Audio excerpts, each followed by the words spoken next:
My name's Sasha Pete, and I'm super excited to be joined by none other than the great Gerry Gomez. Welcome, Gerry. And it's great to be here. Happy New Year, and looking forward to talk football with you. Fantastic. And so, Gerry, you hail all the way from Costa Rica. Tell us how you fell in love with our great game. Well, we used to call it, you used to have that fever, coming through. In Spanish, it was, it runs in your blood, I used to play soccer on the streets of Ipis in San Jose, Costa Rica. I was born in the coast of Limon, the Atlantic side of it, but I lived most of my life in the capital of San Jose. And so every day we'll go to the local streets and just hang around with my friends and kick whatever we had on the streets of Ipis, San Jose, Costa Rica. So I just fell in love. I thought it was fun. You could express yourself. You make good friends, and yeah, just having fun, enjoying the world game. Oh, that's brilliant. And so, was it a life whereby football was you go to school and then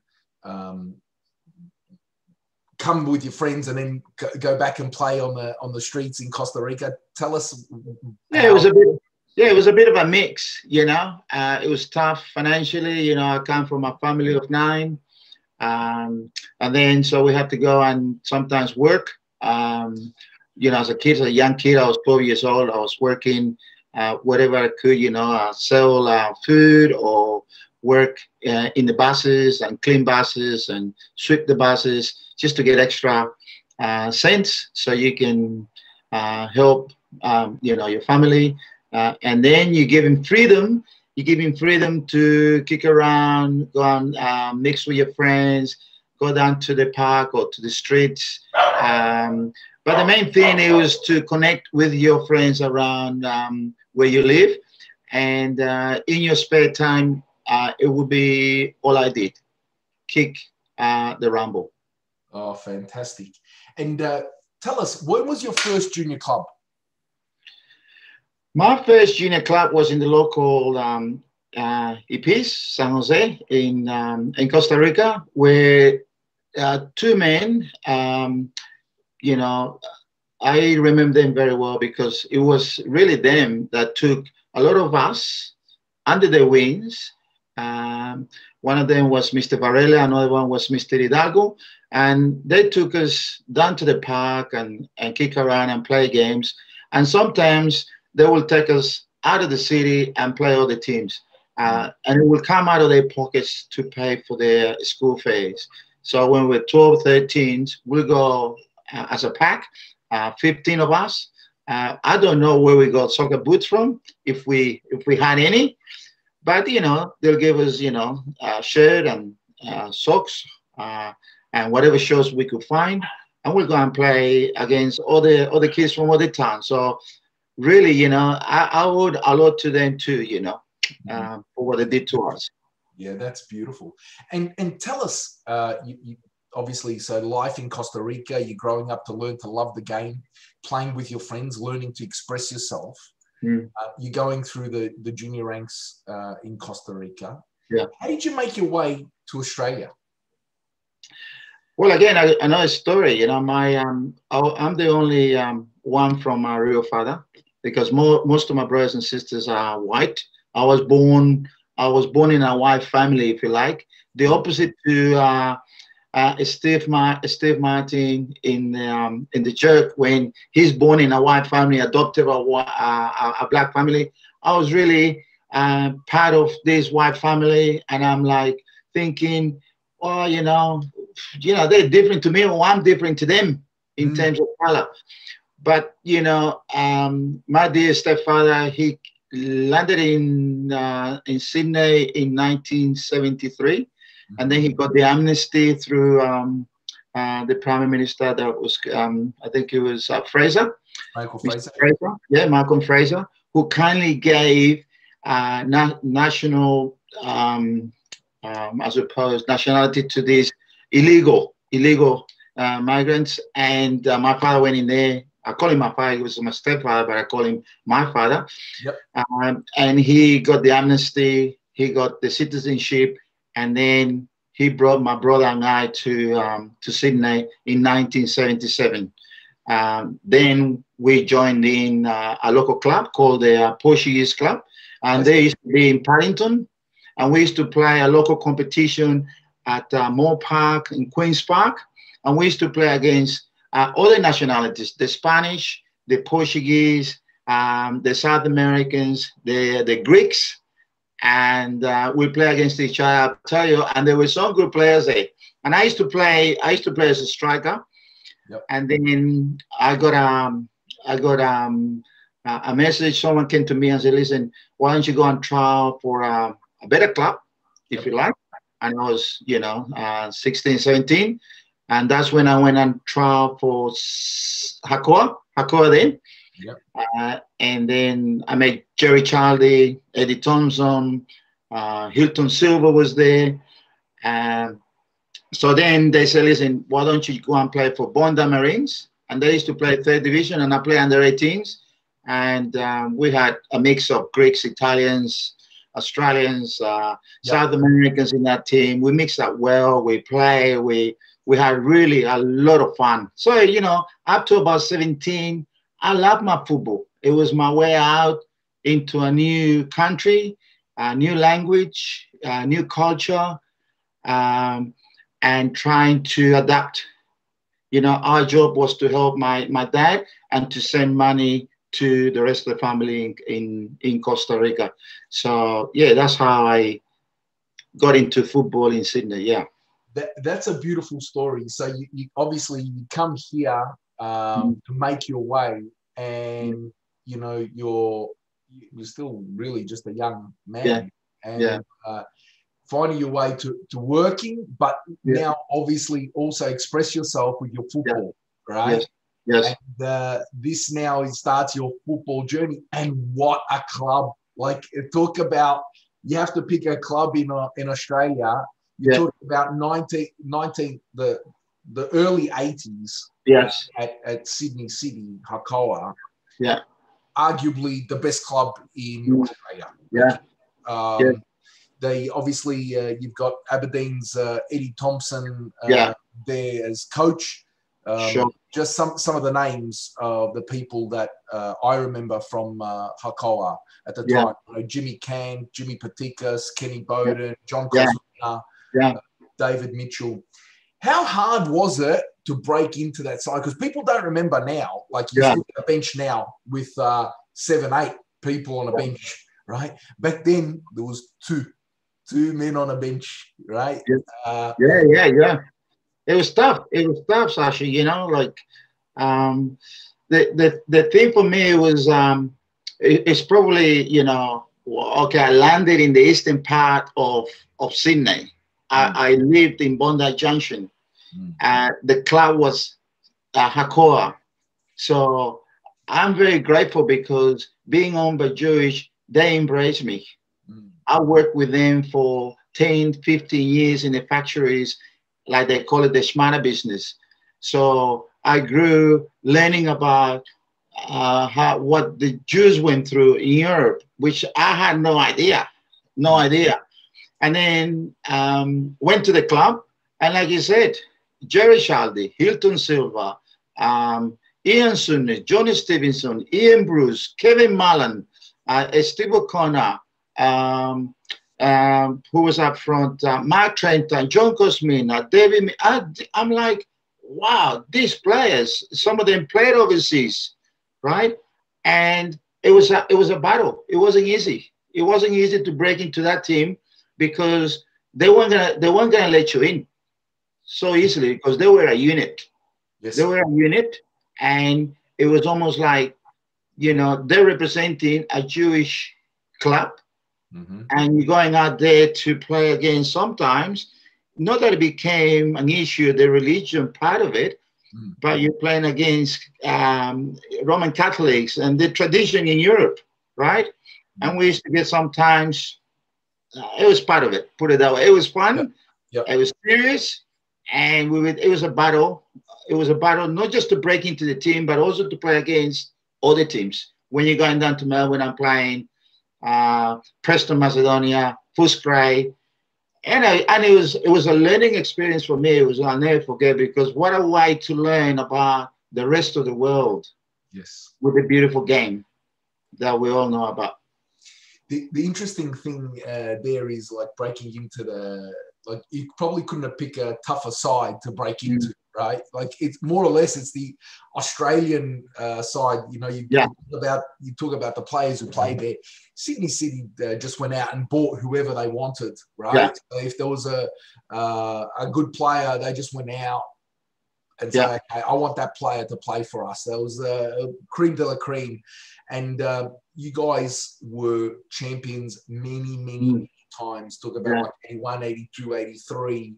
Those years, you just like team of winners. Yeah. So talk to me about the mentality within the group about how a team goes to win so often and so easily. One thing, training was like a game. Training was competitive. Training was, there's 18 players and 14 players will get picked. Only the ones that will survive the training will play. It's as simple as that. So the Friday night training was like, I want to be in. And harder than the games probably sometimes too, right? Exactly. Exactly. Our game sometimes a training was harder than the game on the weekend because you wanted to be part of that team. So it's very competitive, very aggressive, and you didn't show emotion. Rather than if you get hit or you get tackled and you get hurt, you get up and you compete. So I was part of this world of winners. Because Mina was a winner. Frank Farina was a winner. David Mitchell was a winner. Arjuna Muniz, Hilton Silva.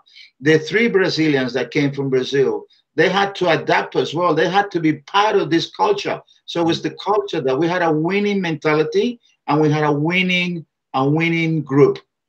That just like you said, whatever we did at training, we carry that into the game. So the mentality of winning, that's what I appreciate, that I learned. And when I went and played for other clubs, I carry it with me because we were all for one and one for all, basically. And it showed in a few games that we play that if one will get sent off, two or three will get sent off because we were like protecting each other and we were one. Obviously, you're a big time. You're talking about now. You're integrated. You're there with that Sydney City Hakoah side, and your work is molding into your football, and you're mixing with the people. You know, obviously a great man who's done a lot for our football in Australia. Frank Lowy was involved in that club. That club. Tell us about you mixing with Frank and the rest of the people at the club. Yeah, you know, obviously, you know, we were embraced. That's the way that I can think of how we were accepted into the culture, you know, and learn about them. And I worked in the clothing factories for 10, 15 years in Surrey Hills, all owned by Jews. They knew how tough times were for them, and they tried to pass on that experiences to us and to represent them. You know, it's hard to explain, but we were all one. They were people that would come and help us whatever we need. If we needed a job, I know that Eddie Thompson, the late Eddie Thompson, worked with them. Frank Farina worked with them. So a few of the players were working in the industries as well, whether you were driving a truck or working in the factory. So they help us to be part of this team, this club, and equipped us, if you like, for life, because it's not easy to come to a new country. And yeah, I just want to play soccer. I want to play the beautiful game. No, you got to earn it. Yes. That's the big one. In life, you got to earn everything. Yeah. And this is the thing. It's not just about the 90 minutes of football on the weekend, right? You got to live. You got to eat. You've got to provide for your family, right? Yes. In your case, in the early days, you had to collect some money and send it back overseas, right? So this is the whole ecosystem of Hakoah at the time. That whole community supported the boys who played in the side. So I think that's a beautiful thing about football in Australia. And obviously, you boys rewarded them. Tell us, who did you room with when you're going, interstate? Who are the boys that you roomed with? Well, the funny thing is, Sydney City had about 4 teams, and I was playing in the 4th team when I first started in 1978, 79. I started playing centre back, and I had a meal with Mossad, Steve O'Connor, Ian Bruce. They're players that were, like you said, internationals. If they didn't play for Australia, they were going to play for Australia, So when I went away on, I got a call, listen, you coming with us to Melbourne. I said, where is Melbourne, right? Where is Melbourne? And I had to ring up Eddie Thompson's wife and say, listen, I got selected to go to Melbourne, but where is Melbourne? What do I take? I'm ringing somebody else's wife. What do I take? What do I take to Melbourne? She said, well, Gerry, get your soccer bag, put your boots in there, your socks, your extra clothing, an extra pair of undies, your soap, your toothbrush, because you have to go on a plane, blah, blah, and then you get ready for the game. So, and that's what I did, It was a great experience, just breaking into that team. And then I'm going to Melbourne, Victoria. Where's Victoria? Freezing cold. I'm sitting on the bench there with 3 truck suits. Who do we play? We're playing Fuskrate. Who is Fuskrate? What player do you have? I said, you're playing against Ollerton.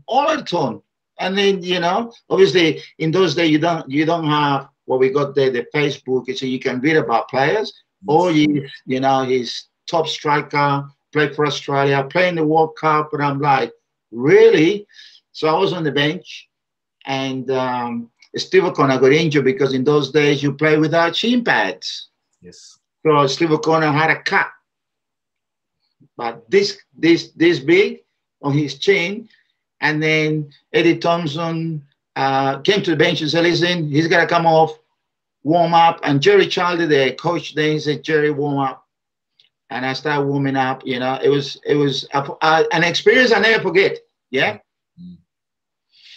That's interesting. And back in those days, like the order bark at you, right? Bloody warm up, right? Get out there, go and run. And you don't want to know what he said to me.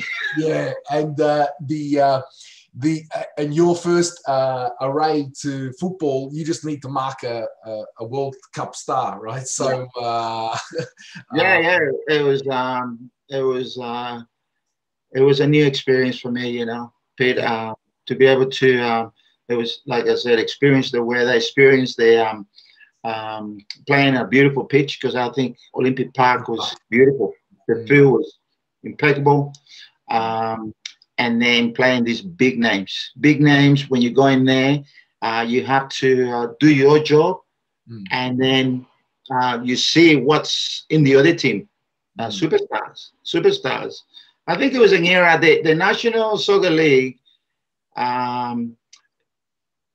we all contributed to football, obviously, but it was special because I don't know if they could do it again. It's very hard to replicate what happened then, because we had people that came from all over Europe, and they played. They were good players, and we had them playing in our NSL. You talk about Eddie Thompson, played for Scotland, and Joe Watson played for Nottingham Forest. And so on. Ian Bruce, Ian Souness, what a player! That's our team. You know, then you got in South Melbourne, you had great players, Charlie Egan, just to name one. So Dixie Deans, what a player, you know. And again, we had to do with different quality of players that play in the NSL. You know, great players, great teams, great game, great era to play. And in terms of my roommates who I room with, I was lucky enough to room with some of the South Americans like Hilton Silva. He was very kind, very soft, very knowledgeable. We talk about football all the time, and he'll tell me his experience. I remember we went to play Newcastle KB in Newcastle, and Eddie Thompson goes to me, "You're rooming with Arjun Muniz, right?" Beautiful. And I walked into the room, and I threw my shoes, I threw my bag like you do. You put your soccer gear on top of the bed, and then you move it across on the floor, and then you lie down there, you know?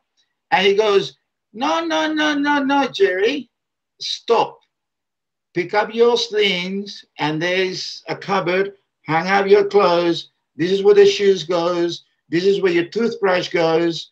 And he just took me and guided me how to keep that room nice and tidy. Yes. Because a professional. Yes. Professional. Yes. And you know, you got two choices. You either learn from them or they kick you out. You wanna be part of us? Yes. You gotta listen and yeah. And what a player and individual Agenor is, and what he contributed to our game. So these are the people that you mix with. So because for me, looking back on where you played, I would call you like a utility. You started at the front. Sometimes they put you at the back. You know, I was watching one of your games. Mariani had you out on the right side of midfield for Marconi.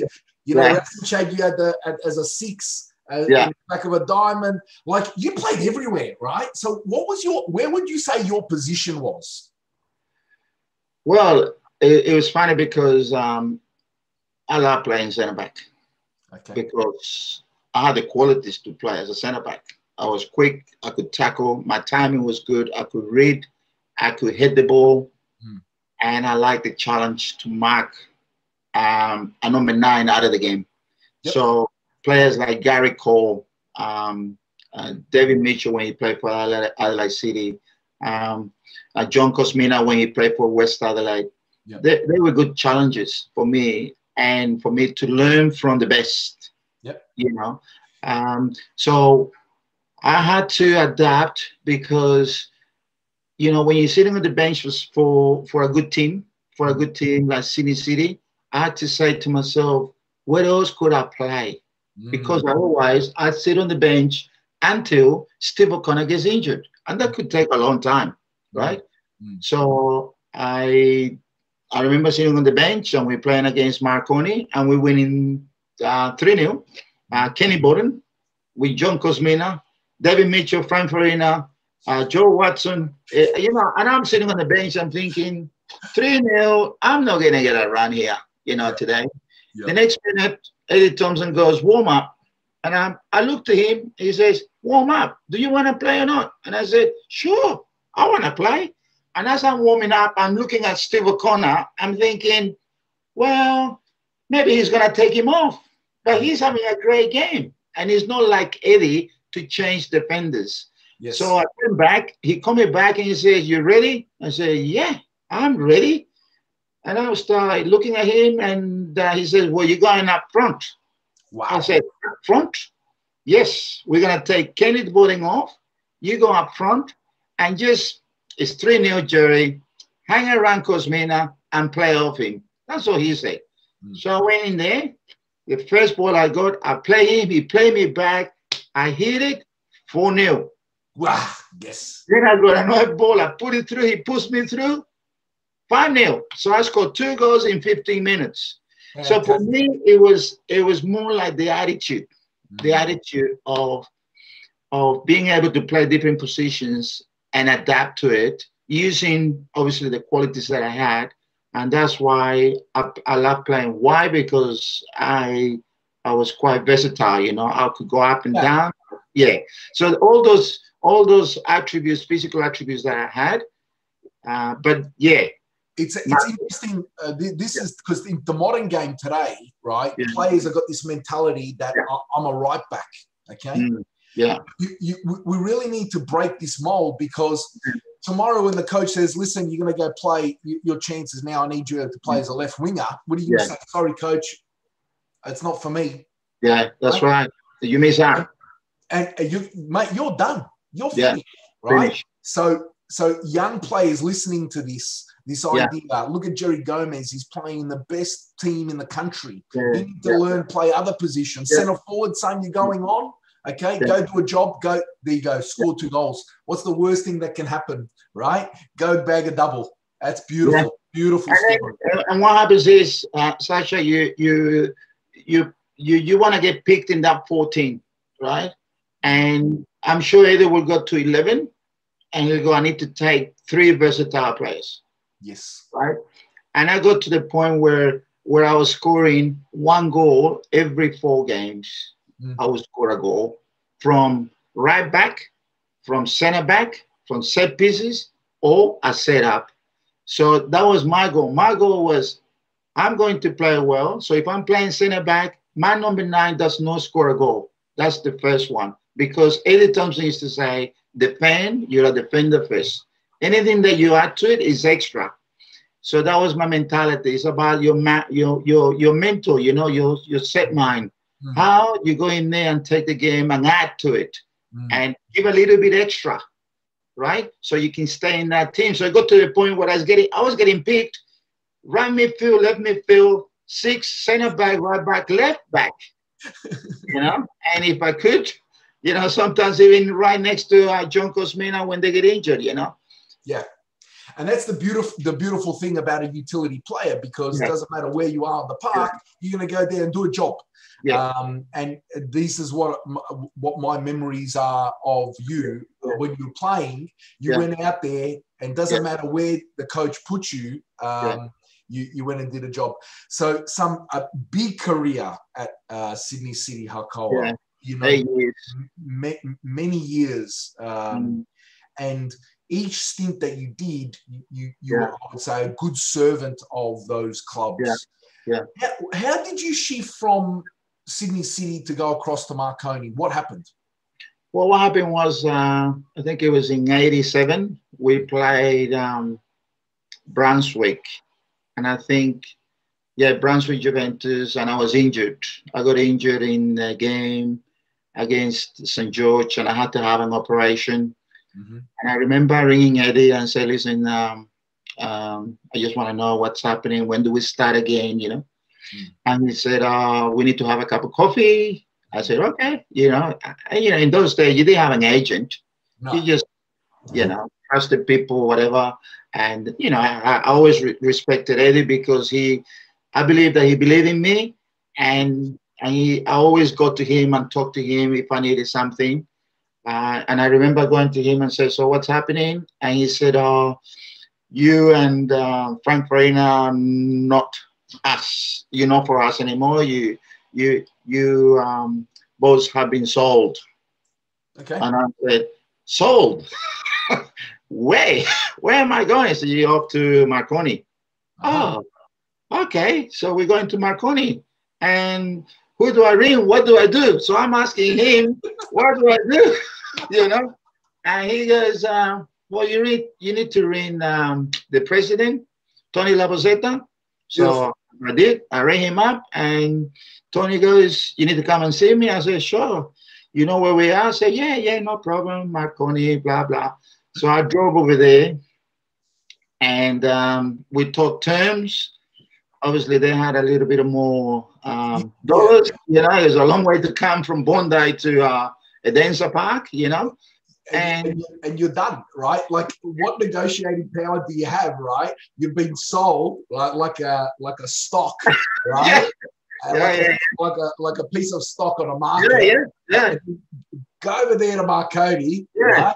And now you're sitting down to discuss terms. What terms? I mean, like the deal's already been done, right? The deal is done. The deal is done. And he knew exactly because Frank Labosetta and Tony Labosetta and Frank Baroni were sitting there with Gerry, the coach. Yes. And Betty Mariani was the assistant coach. Ivo Pascalo was the assistant coach. Yeah. And Bruce James was there, you know. So they were like obviously happy to have me. Yeah, and I was like, and then they go, you know, we agree on terms. Obviously, you know, they gave me a bit more than I expected, which I was very happy with. Yes. And then they said to me, "Are you happy?" I said, "Yes, I'm happy. Thank you very much." And you know, so basically he says, "We're gonna take you, but you gotta sign for 3 years." Yep. I say so. I signed for 3 years, and I ended up staying for 4 years, and you know, many good times. Okay, so this is why it's important also to go with the flow in life. Okay. Yeah. Because you didn't have a choice in this matter. You probably didn't want to leave Sydney City, but you get sold like a piece of stock on the stock market to Marconi. Yeah. But look at what happened in your time at Marconi. Yeah. Right? Yeah. You're playing with Roberto Verrieri's Christian Verrieri's dad, obviously. Yeah. Tell me firstly about his mentality about football. Well, it's funny because I was coming from a different mentality. Yes. You know, and I remember getting a ball and playing a long ball from the back, and he says, "Gerry, we don't play like this here." Yes. And I scratched my head and I went, "So how do you play?" He says, "You win the ball, you give it to the midfield." To feet. Yes. Yeah, play to feet. Yeah. European style now. Yeah, you find Ingray, you find Tony McCulloch. So you win the ball, you give it to them, they do the rest, the next thing. Yes. You know?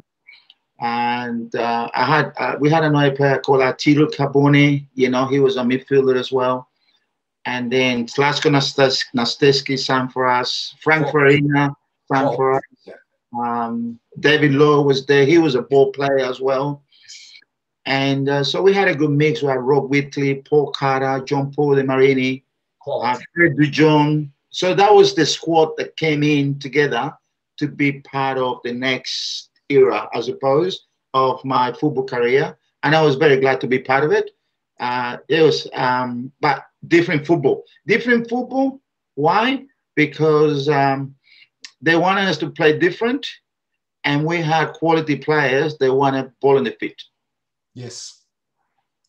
And so the idea of the mentality at Marconi is we're going to play, we're going to pass it up the field as opposed to the more direct style of Sydney City. The Marconi style was we're going to get the ball and we're going to try and knock it about and play. And you could tell great success there at Marconi. Obviously, you were part of 2 championships there as well. So your time there. It was funny, you know, Sasha, because that first year was tough. Yes. Because I was coming, I'm thinking, this is a different team. And I'm thinking, we're not ready to play Sydney City. Because we played Brunswick Juventus and they kicked us off the park in Melbourne. Right? I still got a scar on my lip from Paul Lewis' elbow. But tough guy. Yeah, he was tough. And they had a good team. Brunswick had a good team. And so I said to some of the players, John Paul De Marini, Frank Farina, I said, I don't think we're ready to play Sydney City because you know what they like, right? But as it happened, Sydney City played 2 games and they came out of the competition. So the doors open up. Anybody can rise up and become the next team of the next few years. And we had not just Brunswick, but we had Heidelberg. We had Sydney Olympic, South Melbourne, Adelaide City, big teams, big players, good coaches, good styles of play. So the football, you know, it was changing. It was changing. It was more like what we know, you know, the football, keeping the ball, keeping possession. So that's interesting. That now you're now being part of the transition of how football is being played, and you can feel it. Yeah. And you've got the likes of now in midfield at Marconi, you got Peter Catholis. Okay. Yeah. This guy can play, right? He comes in the middle of the park and he's a ball player. Okay. Yeah. So what are your memories, obviously, of Marconi? Success again. What do you take away from your 4 years there? It was a very professional environment. Mm. It was European-like sort of with the players that we had. Mm. We football was different to me. We would treat it like footballers, like stars, if you like. Yes. Because we were dressed with Italian suits. Suits, yes. With sponsors would come in. We felt like superstars. Yes. Like City City, we like the crowd. Mm. We like that, crowd on 10,000, 5,000, whatever. We became. It was a new era, and it was football. Football became different. It was, and I was very glad to be part of it. Yep. I had to change again as a player. I had to adapt to the new way they play, and I had to, I changed position completely. Yeah. I ended up playing on the right hand side. Yeah, you're playing on the right side of midfield now, right? So, I remember you playing on the right side of midfield, and now your job is to go up and back. Yes. Obviously, now you're talking about this idea of you being a utility, playing a striker, playing at the back, marking Cosmina. Now you're playing the right side of midfield. Yeah. And in your later time there, a number of other young quality players come up. You talk about you've got Frank Farina and Zlatko Nastevsky playing up front with in that side, but you've got a young Mark Schwarzer now pushing Bobby Cutlin's position goal, and you've also got Paul Ocon coming into the side in the later times. So Marconi, an institution, always bringing in quality players into that side in your 4 years there. It was a good environment, Sasha.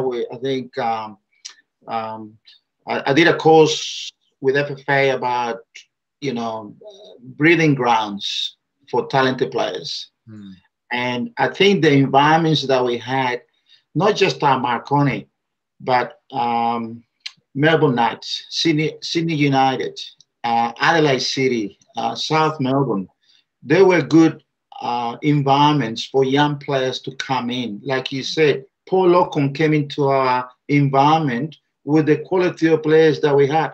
John Paul, Frank Farina, and they grew.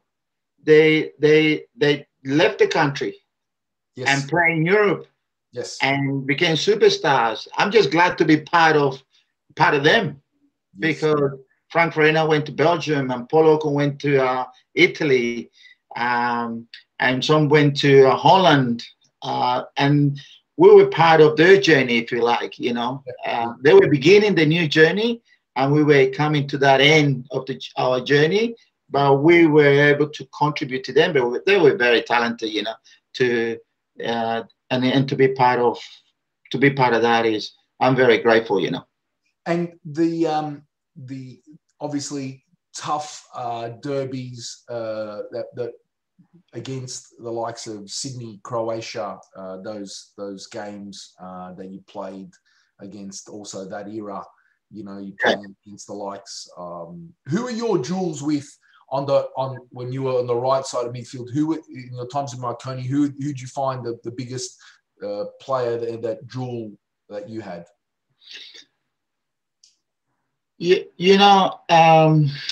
Adelaide City had some good players. Melbourne Knights, tough as nails. Preston Macedonia, tough as nails, you know. Here in Sydney, you know, Calantis, tough.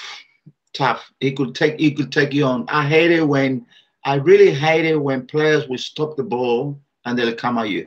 You know, Olympic had at one stage they had Catolos, Patigas, Roskopoulos,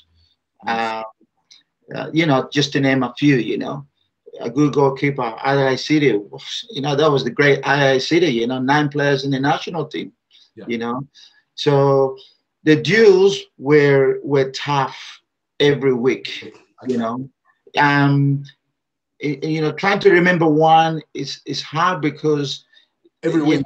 Harvard had a very good defense back four. Charlie Yankos and, you know, at the back leading the group. Jeff Oliver, the goalkeeper. You know, so, you know, to me it was more like how we play. How can we play better? And adapt. Was that Mariatti style that really then we're going to concentrate on us? Okay. How we play as opposed to opposition analysis or what the other team is going to do. We're going to focus on what our strengths are. We're going to try and win our way. Yeah, exactly. You expected to perform week in, week out. You knew that if you didn't play well, you know, at one stage we had Catholos, Tommy McCulloch, Ian Gray, myself, and Paul Ocon. And Berry would choose 3 out of the 5. Yes. You knew you had to be consistent. There was no. You knew if you didn't play well, you're on the bench, and that would take 2 or 3 weeks, right? And it was cutthroat for a team to be in that league. You know what I'm talking about. You know, it was competition at the highest, and doesn't matter who you're playing against, whether you're playing against the bottom team or you're playing against Adelaide City. You have to perform. Grand finals, and he's putting a Socceroo on the bench. That's it. He's putting a Socceroo on the bench. I had a not a good semi-final. It was okay, and I was on the bench in the grand final. You know, and it's what it was. You just accepted it, and you say, "I have to perform better." And you know, and every coach is different how they do, but. Yeah, it was tough to, you know, top team, good era. Yes, had a great time. It was. I'm so glad. I'm. You know, I'm a great believer that, you know, in God, and I just thank Him every day. You know, for the opportunities I had at Hakoa, and then Marconi coming into my end of my career, I suppose, if you like. That's a beautiful transition. You know, the belief that you're going to get up every day, do your best. You play in some of the best sides. Obviously, big success at Sydney City, big success obviously at Marconi. Two big clubs for different reasons. But and then obviously you leave Marconi and you head across. You do a stint at Apia for a year, and then you head across to Melita, and you spent a number of years at Melita. I think the first year you had Blanco, and then later on you had Rasic. Rasic, beautiful man. Both of them, very, very kind. I was coming back from when I went to Apia with Manfred Schaefer. It was a tough year. I developed a very bad injury. I had tendonitis on my groin, and I didn't know what it was. And I will play for 60 part of the game, and I will have to come off. And I said I couldn't walk, so I had a tendonitis on my left side of my groin. So eventually I had to have an operation, and I left Apia halfway through the season because I said I can't. I have to do something. I have to rest. And, you know, in those days, it was very hard for people to understand what you were going through. But, you know, you feel a little bit empty. You just felt like it's probably a time where it's probably the lowest time for me. Yes. You know, Injuries. you know, you start thinking about retirement. You know, is it the end? Can I get over this injury? You know, and I had the operation. I left Tapia, and I rang up Raul Blanco and I said, I would like to come for a trial, right? But I was like an old truck. I couldn't, I had to get my movement happening. And again, those days you don't have what these young guys from the A-League have, physios and people to look after you. You have to do it yourself. So you got to gym yourself, build yourself up and face the challenge. So that first year was tough at Parramatta Eagles. And they had some great players. They were a good team as well. Parramatta Eagles, Milita. And then my break came through the second year that I was there with Raleigh. Raleigh just put me in a position that is suiting me at holding midfielder. You know, next to, you know, Chichi Mendes and Marco Rera. Who was playing that team? We had Rob Whitley. It came to us as well. Yes. You reunited, obviously, your time with Rob, because you had him at Marconi, and now again, Peter Catolo. Yes. And then the striker that played for Olympic, Marshall Sopa. Fantastic. You know, we became very good friends, and we gave it a good shot, and we had, again, 4 years of good times. And very passionate people, the Maltese there at Parramatta, very passionate community. To me, I see Parramatta, the same thing that the club that I'm involved in now, Sunshine George Cross, you know, similar. They're not the biggest clubs, right? But there's passion, there's grassroots. And, you know, you get the chance to be coached by arguably Australia's greatest ever coach in Raleigh Rasic. So tell me, what would he do as a psychology? What would he say to you as a player to try and get the best out of you? He was probably the best coach that will get into your head and try to win the game before the game kickoff in your mind. So he was very big on psychology, sports psychology. And he will make you believe, because he brought in a sports psychologist into our environment, and we will meditate, and we will prepare for our training, and we will prepare mentally about winning, about set up our goals and achieve those goals. You know, the example is to make 2 grand finals of the National Cup. You know, for a little club like that, we were like in the semi-final, top 6 or top 5, and we were part of that National Cup. And, you know, we were, I think, 2 or 3 years we were part of it, and we won it on the last year against Sydney United. Yes. Which was, you know, it was unbelievable. I mean, the whole club just went bananas, I suppose. And this is the beautiful thing. Like, this is what people don't realize. Like, you talk about, I mean, what Sydney City did. They could just go and buy a team, right? Yeah. Like, with no disrespect, a lot of clubs, you know, your Manchester Uniteds of the world, Chelsea's, Real Madrid's, Barcelona have done that forever. Okay. But now a team like Parramatta, they need to employ something different. Okay. So you go get a quality coach who's doing things a generation ahead of his time. The idea that the mentality of your thoughts create reality, sports psychology is brilliant. Brilliant. Graham Arnold did this in his side when he won with Sydney FC, just, you know, in his last year as coach. They to go to that next level, the sports psychologist, and this is how you get the 10-15% better. And Raleigh was doing that in the, you know, early mid 90s. So it was funny because I think there was a year, I think it was 92.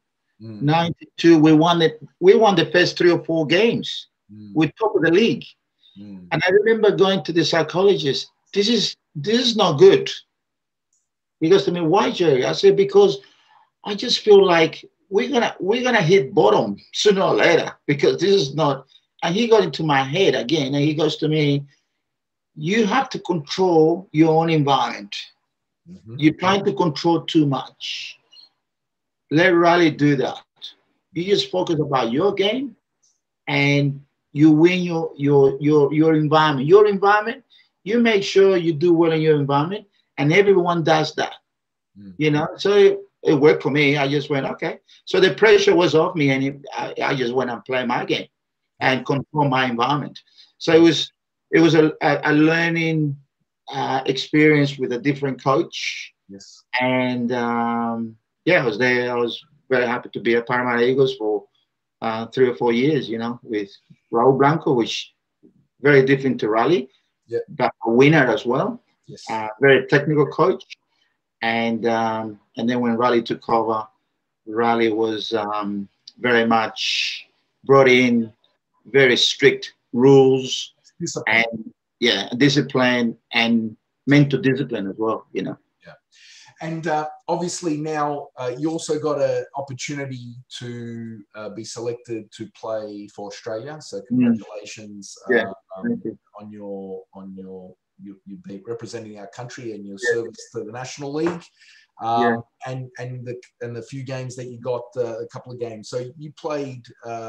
Tell us about being selected, and so how was that? It was funny, like 1985, if I I was it's funny because obviously Mike and Gerry call it training.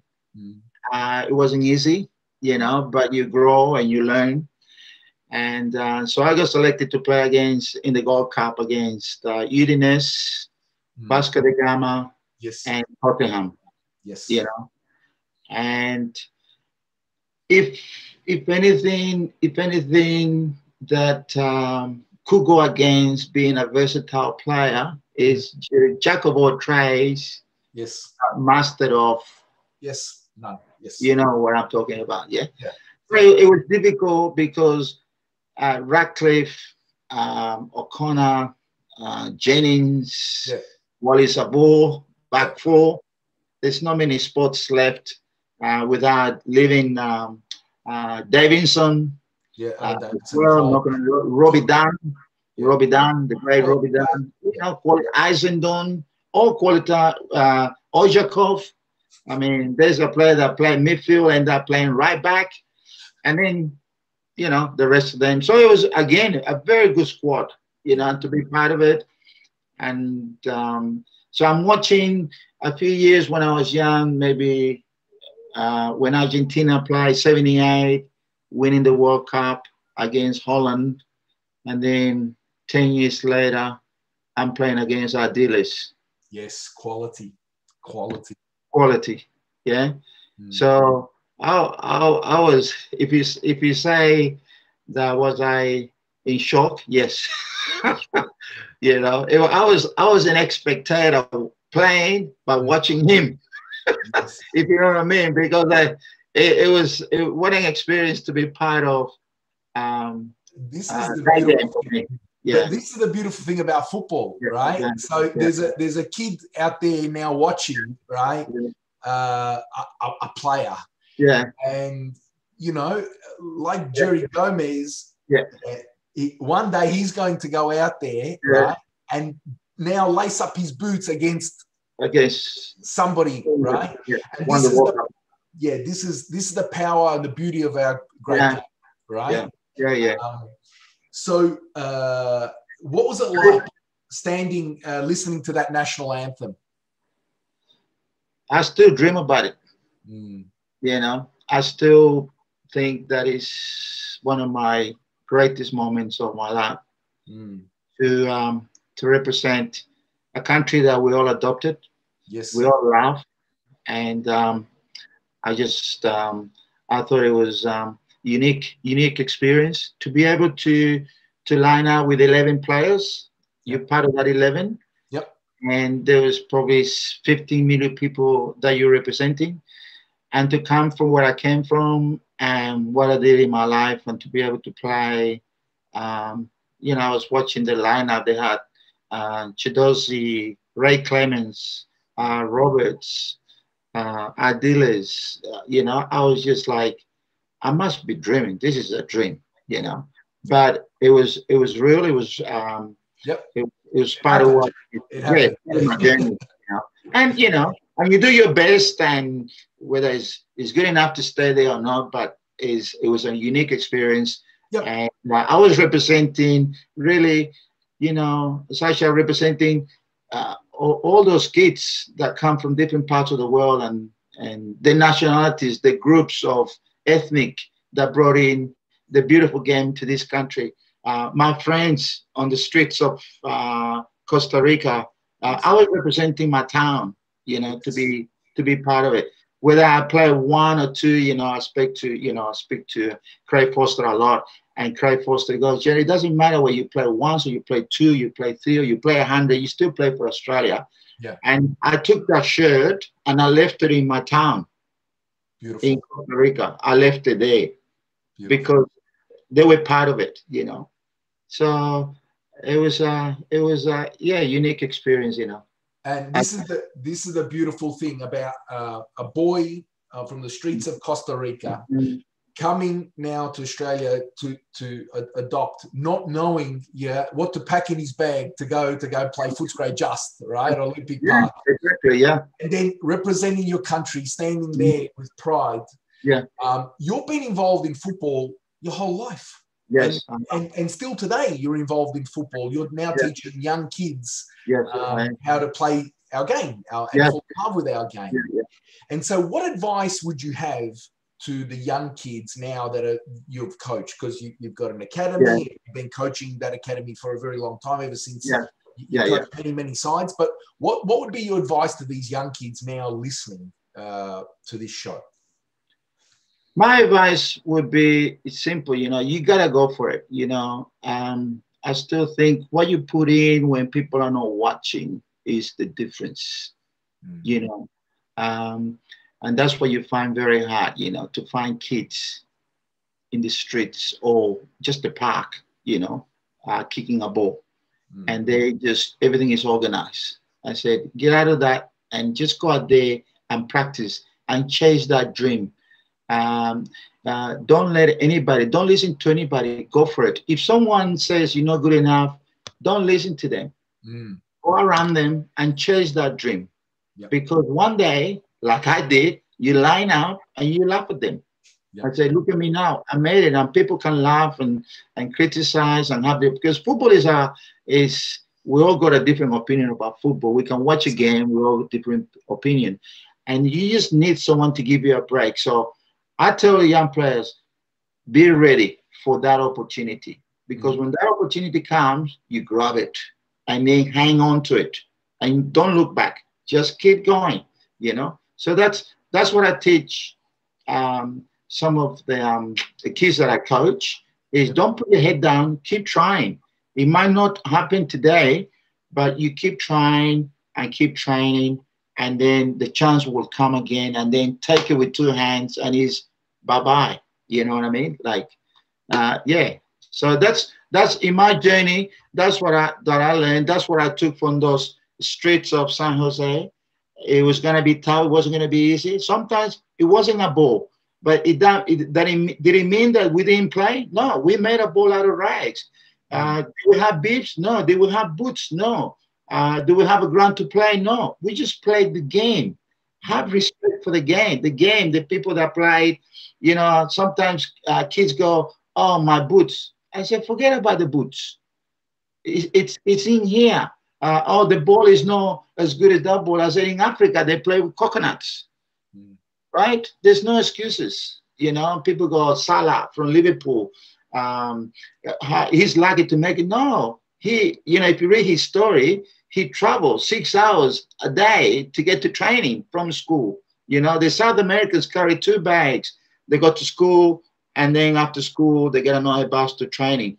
So nothing is going to be easy. But you need that determination and, you know, and chase that dream, you know. This is a fantastic story of a boy from Costa Rica to come into this country and had to work hard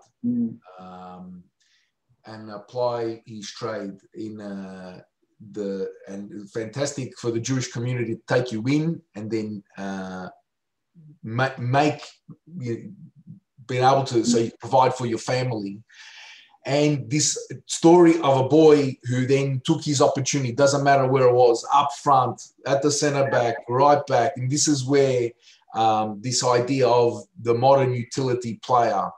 And look at the success that you had in so many great squads to be part of that fabric for, you know, a long time in the NSL. So, Gerry, would like to thank you for your contribution to Australian football, your time as a player and still today as a coach, because you're doing fantastic things with your academy, coaching many young players within Sydney. So thank you still for contributing to Australian football. It's been an absolute pleasure speaking with you today. Thank you. God bless you all. And I wish you all a great year, 2021 and beyond. And like I said, for all the young players, go after it. Brilliant words. Brilliant. Brilliant. Thank you.